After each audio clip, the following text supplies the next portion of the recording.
Zambia is named after the Zambezi River, and this river is not just an inspiration for the name of the country, it's also our lifeblood. But for the people of Zambezi West, it has also been a financial wall.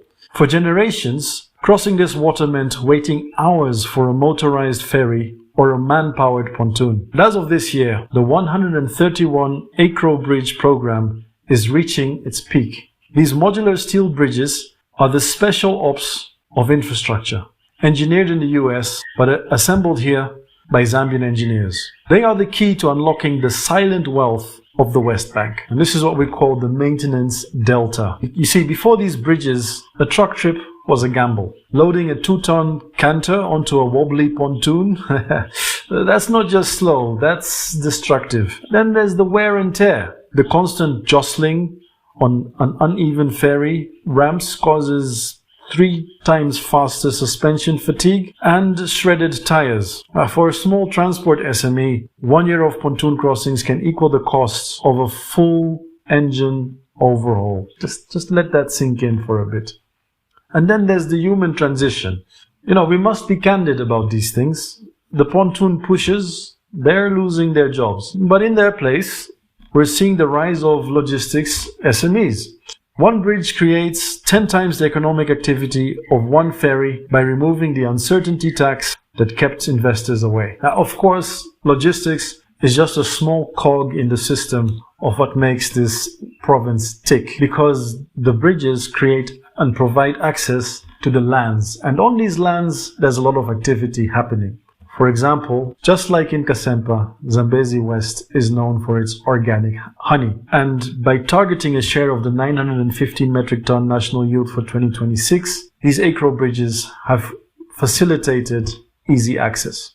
On top of that, the region is also known for cassava and rice. And these are what you call the blue chip staples. With the new bridges, Kaoma rice and Zambezi cassava can now hit the Solwezi mining camps and the Copperbelt supermarkets, as well as, of course, Lusaka, in about 24 hours. And I think in a previous episode, I also mentioned that there is a surge in growing tobacco. We're seeing a massive shift in tobacco farming on the West Bank as well. And these Acrow bridges will definitely help give an extra push. Now, this bridge isn't just bridging the gap between one piece of land to the next. It's actually more than that. Let's briefly touch upon the middleman effect. You see, without a bridge, the farmer will sell his or her produce at the riverbank for pennies.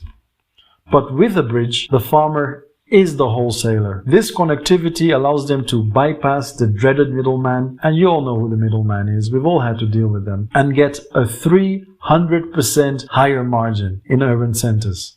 Now, of course, you living in the urban center probably make more money already than the farmer in the rural areas. But just imagine if you had an opportunity to increase your yield or your profit by 300%. Wouldn't you want that? You might wonder, why Acrow? Well, these bridges, they're Zambia-Proof. Prefabricated steel, galvanized to last 75 to 100 years, and the kicker is that they are assembled in weeks, not years, meaning that the return on investment for the community starts almost immediately. Let's just say as soon as the bridges are put down. There's warehousing at play as well, because these bridges can handle heavy loads up to 2-lane widths. We're seeing that the first bonded warehousing and collection points are popping up on the West Bank as we speak. And this allows farmers to store their tobacco and honey safely until the market price is just right. Infrastructure isn't just about the big cities. It's about making sure that the green gold of Zambezi isn't trapped by the water. The pontoon era is fading, and the era of the permanent link is here. I have a question for you viewers. Are you happy with the new bridges, or do you think it was better to keep the pontoons so that these pontoon pushers still have a job?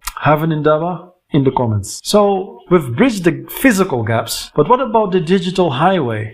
Some time ago, the internet was seen as a bonus, but more and more that's becoming a need. And that creates a battle between Starlink versus Zamtel.